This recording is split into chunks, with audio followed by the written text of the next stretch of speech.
नमस्कार, मी सारिका ब्लॉगमध्ये आपलं सर्वांचं स्वागत आहे. श्रावण महिना चालू आहे आणि आम्ही आलेलो मेतके येथे बाळूमामांच्या दर्शनासाठी.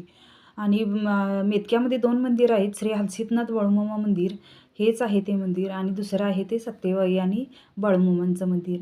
आणि ह्या मंदिरामध्ये 1932 साली बाळूमामांनी स्वतःच्या हाताने खांब रोवला होता आणि म्हटलं होतं, "एक खांब कैलासात आणि दुसरा खांब मेतक्यामध्ये", असं स्वतः बाळूमामांनी म्हटलं होतं.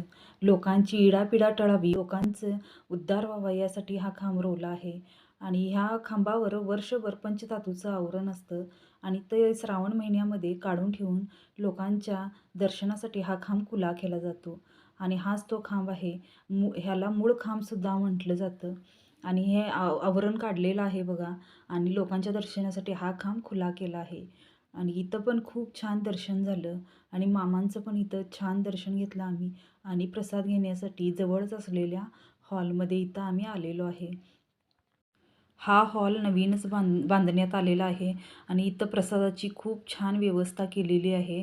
आणि इथं आम्ही प्रसाद घेतलो. अंबलीचा पण इथं दररोज प्रसाद असतो. आणि इथं बघा हॉलमध्ये बाळूमामांची आणि बकऱ्यांची किती छान प्रतिमा कोरलेली आहे. ही प्रतिमा परशीमध्ये आहे. इथून आम्ही बाहेर निघालो आणि घरी नेण्यासाठी प्रसाद विकत घेतला. चिरमुऱ्याचे लाडू आणि चिरमुऱ्याचा प्रसाद घेतला. आणि इथून प्रसाद घेऊन आम्ही दुसऱ्या मंदिरकडे जाण्यासाठी निघालो. बाळूमामा आणि सत्यवाईंच्या. हेच ते मंदिर आहे. आणि इथून बघा किती छान कमान वगैरे बांधलेली आहे. आणि हे मंदिर जे आहे ते 2005 साली बांधलेलं आहे. वरती ज्या मूर्त्या देवी देवतांच्या मूर्त्या आहेत.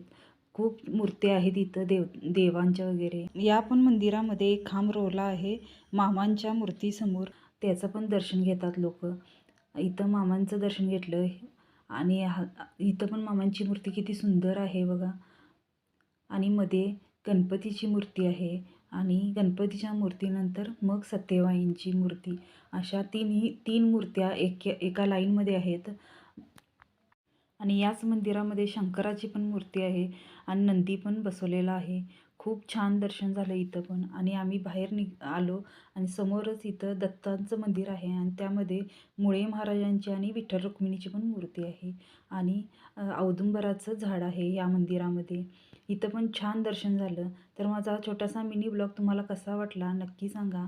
आणि चॅनेलला नवीन असाल तर सबस्क्राईब करायला विसरू नका आणि कमेंटमध्ये लिहा बाळूमामांच्या नावानं चांगलं. धन्यवाद.